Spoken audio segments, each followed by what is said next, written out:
की कक्षा में आपका स्वागत है। हम इस कक्षा में साहित्य सिद्धांतों में फाइनल का पंचम प्रश्न पत्र निबंध है, उसके अंतर्गत साहित्य सिद्धांतों का अध्ययन कर रहे हैं। अभी तक हमने यथार्थवाद के बारे में अध्ययन किया था। आज हम अति यथार्थवाद के बारे में चर्चा करेंगे।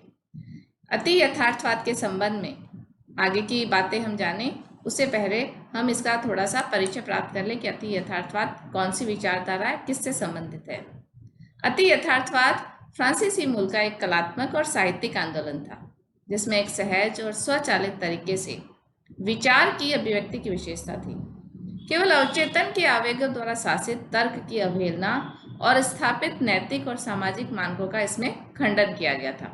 मूल रूप से फ्रांस से यह विचारधारा या ये प्रवृत्ति है, ये सिद्धांत है, ये उद्भूत हुआ था और हर्बर्ट रीड इसके प्रथम व्याख्याता माने जाते हैं।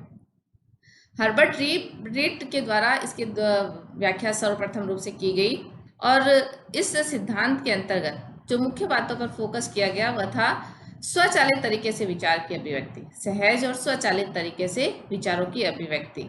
इसमें बिना प्रयास के अवचेतन मन में जो विचारधारा हमारी चलती रहती है अनवरत, वह अवचेतन मन की जो विचारधारा चेतन संदर्भ में व्यक्त की जाती है, तो उसके ऊपर कुछ न कुछ हमारे बुद्धि का, आसपास के वातावरण का ये प्रभाव पड़ जाता है। लेकिन अवचेतन मन में चलने वाली जो प्रक्रिया है, जो विचारों की श्रृंखला है, उसे सहज तरीके से, स्वचालित तरीके से व्यक्त करने की, अभिव्यक्त करने की जो प्रवृत्ति थी, वह हमें अति यथार्थवाद में देखने को मिलती है। ये केवल अवचेतन के आवेगों द्वारा शासित है। बाह्य रूप से चेतन में आकर हम जो व्यवहार करते हैं, उससे विपरीत अवचेतन मन के जो आवेग हैं, उसकी जो श्रृंखला है, उसकी जो तर्क है, वह यहाँ पर हमें दिखाई देता है अति यथार्थवाद में। इसमें तर्क की अवहेलना, क्योंकि अवचेतन मन में जो विचारधारा चल रही है वह तर्क से परे होती है। उस संबंध में अवचेतन मन में जो सोचने की प्रक्रिया होती है, वह तर्क के द्वारा उसे व्याख्यायित करना संभव नहीं होता। तो इसलिए हम देखते हैं कि अति यथार्थवाद में तर्क की अवहेलना और स्थापित नैतिक और सामाजिक मानकों का खंडन भी किया गया है। तो अति यथार्थवाद में ये कुछ सामान्य सी बातें हैं जिससे हम अति यथार्थवाद को समझ सकते हैं। अब हम देखेंगे कि इस अति यथार्थवाद शब्द की उत्पत्ति 1917 में जियोपोलिनाइरे के माध्यम से हुई, जो यथार्थवाद से ऊपर है के अर्थ के साथ एक शब्द है। फिर भी एक कलात्मक और साहित्यिक आंदोलन के रूप में यह केवल 1920 के दशक में फ्रांस में दिखाई दिया। इस शब्द का, अति यथार्थवाद शब्द का प्रयोग सर्वप्रथम जियोपोलिनाइरे ने 1917 में किया और हम मान सकते हैं कि इसे अति यथार्थवाद को ऐसा माना गया कि यह यथार्थवाद जो हमने अपनी पहली कक्षा में पढ़ा था, यथार्थवाद, उससे कुछ ऊपर का शब्द है। ये कलात्मक और साहित्यिक आंदोलन के रूप में जियोपोलिनाइरे ने इस शब्द का प्रयोग किया। लेकिन वास्तविक रूप से 1920 के दशक में फ्रांस में ही हमें अति यथार्थवाद शब्द का वास्तविक रूप, या जिस संदर्भ में आज हम अति यथार्थवाद को लेते हैं, उसका स्वरूप 1920 के दशक में फ्रांस में हमें दिखाई देता है। इस संबंध में शोभा खोमानी लिखती हैं, इस अति यथार्थवाद को कुछ थोड़ा सा परिचित कराने के संदर्भ में वे लिखती हैं, अति यथार्थवादी अनिश्वरवादी होता है, वह ईश्वर को नहीं मानता है। ईश्वर की सत्ता पूर्ण व्यवस्थित ढंग से संचालित हो रही है, किंतु यथार्थवादी विचारक प्रकृति तथा समाज दोनों ही क्षेत्रों में विद्रोह करता हुआ अपने स्वच्छंद विचारों को प्रतिष्ठित करना चाहता है। यहाँ जब वह यथार्थवादी विचारक प्रस्तुत कर रही हैं, नाम ले रही हैं, तो यहाँ उनका अभिप्राय अति यथार्थवादी विचारकों से ही है और वह कहती हैं कि अति यथार्थवादी अनिश्वरवादी होता है, वह ईश्वर के अस्तित्व को स्वीकार नहीं करता। यह वह शोभा खोमानी जी भी मानती है कि प्रकृति तथा समाज दोनों ही क्षेत्रों में अति यथार्थवादी विचारक के द्वारा विद्रोह किया जाता है और उसके पश्चात वह अपने स्वतंत्र विचारों को प्रतिष्ठित करना चाहता है। वह न तो समाज का और न ही प्रकृति का और न ही ईश्वर का किसी भी प्रकार का बंधन अपने ऊपर स्वीकार करता है। वह इन तीनों से ही मुक्त होकर अपने विचारों की प्रतिष्ठा करना चाहता है। वह चिंतन और अभिव्यक्ति शिल्प दोनों ही क्षेत्रों में कलाकार की उन्मुक्तता का समर्थक है, न केवल चिंतन, न केवल विषय वस्तु, न केवल विषय के वर्णन, बल्कि उसे अभिव्यक्त करने का जो शिल्प है, जो बना बनाया शिल्प अभी तक चला आ रहा था, उस शिल्प दोनों में ही ये कलाकार की उन्मुखता का समर्थन करता है। विषय का जो चयन है वह, और उस विषय को चयन करने के पश्चात उसको अभिव्यक्त करने का जो माध्यम है, उन दोनों में ही कलाकार अपनी उन्मुखता का समर्थन करता है। अति यथार्थवाद के संबंध में शोभा खुमानी के द्वारा जो विचार व्यक्त किए गए हैं, उससे जो बातें निकल कर आती हैं, उसमें सबसे अधिक मुख्य जो बात निकल कर आती है वह यही है कि अति यथार्थवादी स्वच्छंदता के पक्षधर हैं। अब अति यथार्थवाद का परिचय प्राप्त करने के पश्चात हमें एक बात और समझ लेनी चाहिए कि अति यथार्थवाद को कई बार यथार्थवाद से ऊपर क्या एक विचार मान लिया जाता है कि यथार्थवाद में यथा तथ्य वर्णन किया जाता है, और उस यथा तथ्य वर्णन को और अधिक गहराई के साथ, और अधिक यथार्थता के साथ, और अधिक सच्चाई के साथ वर्णित किया जाए तो वह अति यथार्थवाद है। लेकिन यह एक भ्रम मात्र है, क्योंकि अति यथार्थवाद नाम से ऐसा भ्रम होता है कि यथार्थवाद का चरम रूप है, परंतु यह यथार्थवाद से पूर्णतः भिन्न है और स्वच्छंदतावाद की अंतिम परिणति है। यथार्थवाद यथा तथ्य वर्णन करता है, चेतन मन का वर्णन करता है, दिखाई दे रहा है उसका वर्णन करता है, जो स्थितियां समाज में, विश्व में हमें अपनी आंखों के माध्यम से हम जिसे देख पा रहे हैं, महसूस कर पा रहे हैं, वही वर्णित किया जाता है। जबकि अति यथार्थवाद इससे परे है, वह भीतर के मन की को स्वच्छंदता के साथ अभिव्यक्त करने का माध्यम है। इसलिए ये यथार्थवाद से उतना अधिक जुड़ा हुआ न होकर के स्वच्छंदतावाद के करीब फिर भी हमें परिचित होता है। तो इसलिए हम अति यथार्थवाद को स्वच्छंदतावाद की अंतिम परिणति के रूप में स्वीकार कर सकते हैं। अब हम आगे देखेंगे कि अति यथार्थवाद की पृष्ठभूमि क्या रही, ऐसे कौन से कारण थे जिन्होंने अति यथार्थवाद को एक विचारधारा के रूप में पनपने में योगदान दिया। अति यथार्थवाद, जिसे अंग्रेजी में सुररियलिज्म या सुपर रियलिज्म कहा जाता है, वस्तुतः प्रथम विश्व युद्ध जनित विभीषका का स्पष्ट प्रतिफलन था। जैसा कि हम जानते हैं कि 1914 से 1919 में जिस महायुद्ध, जिस विश्व युद्ध को झेल रहा था, जिसने इस युद्ध को झेला था, उसका प्रभाव मानव समुदाय पर किस रूप में पड़ा, और मानव समुदाय और साहित्यकार, कलाकारों के हृदय पटल पर वह विभीषिका किस रूप में अंकित हुई।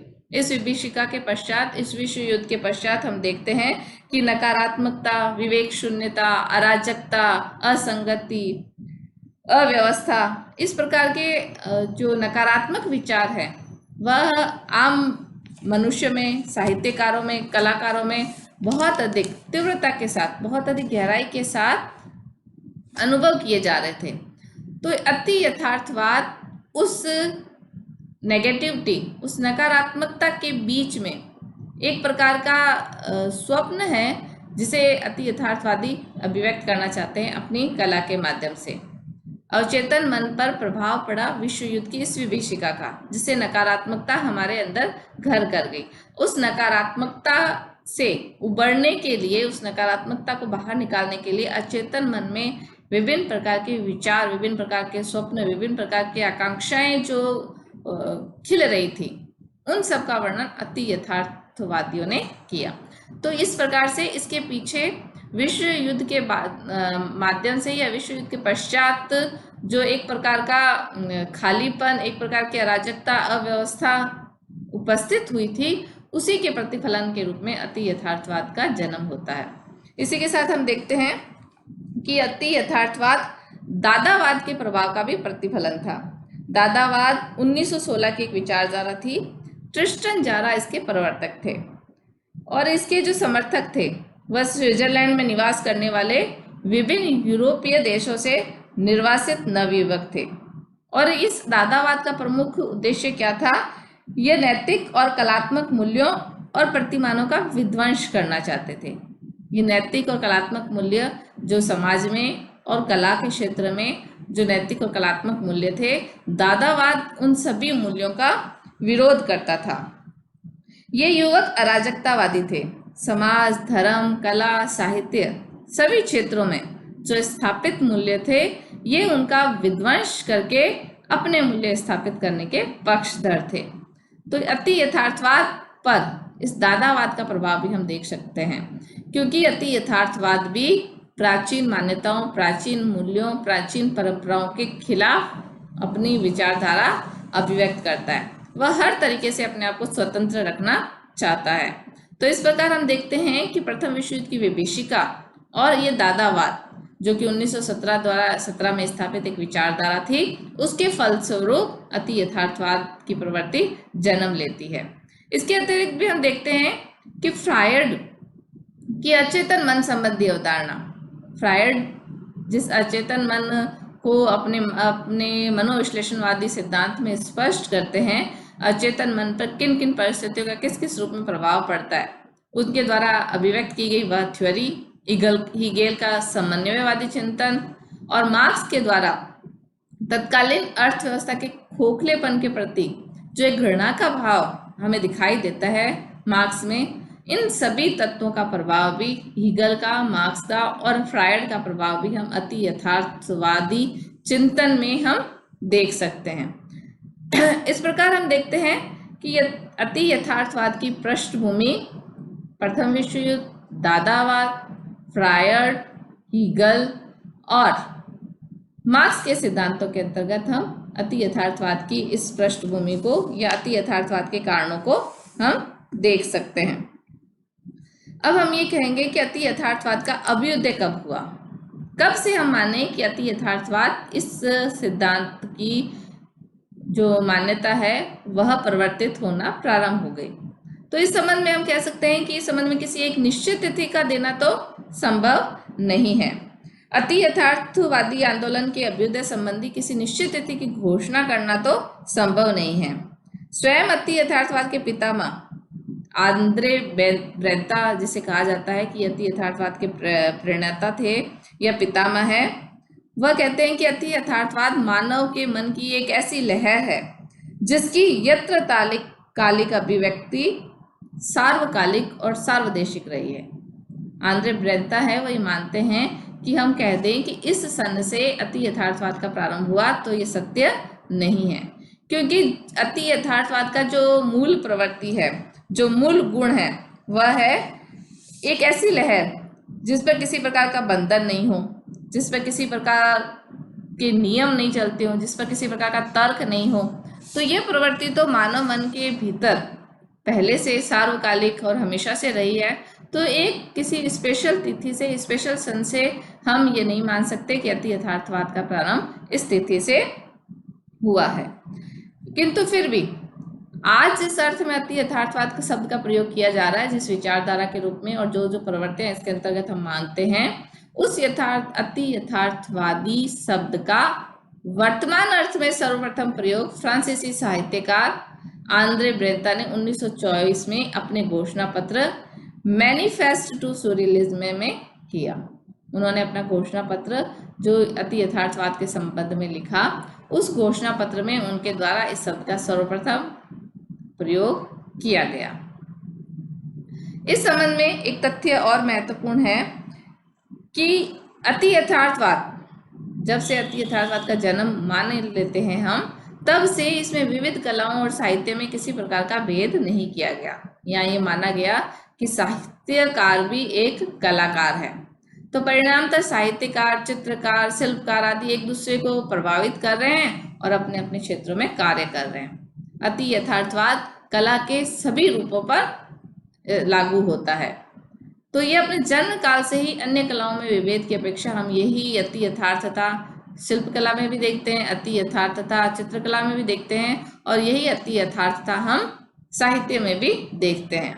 तो अति यथार्थवादी साहित्यकार को भी एक कलाकार मानते हुए वही शिल्पकार और चित्रकार वाली जो प्रवृत्तियां हैं वह यहाँ पर भी दृष्टिगोचर हमें दिखाई देती है। तो इस प्रकार अति यथार्थवाद को हम 1924 से मान सकते हैं कि आंद्रे ब्रेंता के द्वारा स्पष्ट किया गया जो मैनिफेस्टो है, उसके पश्चात से अति यथार्थवाद का जन्म होता है। अति यथार्थवादी जो विचारधारा है वह हम देखते हैं कि अंग्रेजी, जर्मनी, अमेरिकी, स्पेनिश कलाकारों के द्वारा इस अति यथार्थवादी विचारधारा का प्रयोग किया गया, इसे विकसित किया गया, अपने कलाओं में इसका उपयोग किया गया। सर्वाधिक इसको समर्थन और सर्वाधिक इसका विरोध जहाँ हुआ वह था इंग्लैंड के जो विचारक हैं, विद्वान हैं, कलाकार हैं, उन्होंने इस मान्यता का, इस यथार्थवाद का प्रचार भी अधिक किया और इसका विरोध भी किया। जैसे अति यथार्थवाद को मानते हुए भी इन लोगों ने, यहाँ के इंग्लैंड के विचारकों ने कहा कि अति यथार्थवाद फ्रांस से उत्पन्न नहीं हुआ है। जैसा कि अभी तक हमने अध्ययन किया, यही है कि अति यथार्थवाद की उत्पत्ति सर्वप्रथम फ्रांसीसी साहित्यकारों, फ्रांसीसी कलाकारों के द्वारा की गई। लेकिन इंग्लैंड के जो आलोचक हैं वह मानते हैं कि अति यथार्थवाद की उत्पत्ति इंग्लैंड में फ्रांसीसी प्रभाव से नहीं हुई है, अपितु यह ऐतिहासिक परिस्थितियों का परिणाम है। इतिहास में अभिव्यक्त की गई जो विकास की परंपरा है उससे होते हुए ही अति यथार्थवाद जन्म लेता है। इसके लिए वो उदाहरण देते हैं कि अति यथार्थवाद की प्रवृत्तियां स्वच्छंदतावाद से मिलती है। अधिकांश जो अति यथार्थवाद की प्रवृत्तियां हैं वह स्वच्छंदतावाद से जुड़ी हुई हैं। इसलिए स्वच्छंदतावाद ही 19वीं शताब्दी का स्वच्छंदतावाद ही विकसित होकर 20वीं सदी में अति यथार्थवादी रूप में हमारे सामने आता है। तो अंग्रेजी आलोचक ये मानते हैं कि यह स्वच्छंदतावाद का विकसित रूप है। अति यथार्थवाद स्वच्छंदतावाद का विकसित रूप है। यह स्वतंत्र रूप से फ्रांस के द्वारा अभिव्यक्त नहीं हुआ है। तो इस प्रकार हम देखते हैं कि युद्ध की विभीषिका, दादावाद, मार्क्स, फ्रायड, हिगेल के विचारों से प्रेरित होकर अति यथार्थवादी विचारधारा कला के क्षेत्र में प्रेरित होती है और उसके पश्चात के साहित्य को लगभग 4 दशक तक प्रभावित करती है। अति यथार्थवाद को मार्क्सवाद और स्वच्छंदतावाद के समान मानते हुए भी हम बिल्कुल ये नहीं कह सकते कि यह मार्क्स का ही परिणत रूप है, या मार्क्स का विकसित रूप है, या स्वच्छंदतावाद का विकसित रूप है। हालांकि कुछ आलोचक इस संबंध में अपने तर्क देते हैं, लेकिन इस संबंध में स्पष्ट कर देना आवश्यक है कि जैसे मार्क्सवादी है वह ये मानते हैं समाज के प्रति वितृष्णा, घृणा उत्पन्न करने के पश्चात भी वह एक नए समाज के पुनर्गठन की आकांक्षा रखता है। उनका उद्देश्य है एक नया समाज बनाना, नया समाज विकसित करना। लेकिन अति यथार्थवाद की ऐसी कोई भी आकांक्षा नहीं है। इसी प्रकार से हम देखते हैं कि स्वच्छंदतावादी प्रवृत्ति भी यहाँ बिल्कुल विपरीत हो जाती है, क्योंकि स्वच्छंदतावाद में वह प्रवृत्तियां हमें नहीं दिखाई देती जो अति यथार्थवाद में। अति यथार्थवाद में जैसे कि जिस रूप से यौन विकृति का वर्णन किया जाता है, मानव की जो नग्न पार्श्विकता है, अति यथार्थवाद में उसका वर्णन किया जाता है। लेकिन स्वच्छंदतावाद में ऐसी पार्श्विकता या ऐसी विकृतियां मिलना संभव नहीं है। तो हम ये मानकर चलते हैं कि अति यथार्थवाद साहित्य में एक नवीन विचारधारा है। स्वच्छंदतावाद, मार्क्सवाद, मनोविश्लेषणवाद की कुछ प्रवृत्तियां इसके अंतर्गत सम्मिलित हैं, लेकिन ये उनका विकसित रूप न होकर के अपने आप में एक नवीन विचारधारा है। यह विचारधारा मनुष्य के उद्भव के समय ही, साहित्य कलाओं के उद्भव के समय से ही रहती है। उसका विकसित रूप या उसका सैद्धांतिक स्वरूप हमें 1924 में दिखाई देता है, जब आंद्रे बेता अपने घोषणा पत्र मैनिफेस्टो सूयरेलिज्म में इसका वर्णन करते हैं। तो विद्यार्थियों, इस प्रकार हमने आज अति यथार्थवाद का सामान्य परिचय प्राप्त किया। आगे की कक्षा में हम अति यथार्थवाद की प्रवृत्तियों और उसके प्रभाव के बारे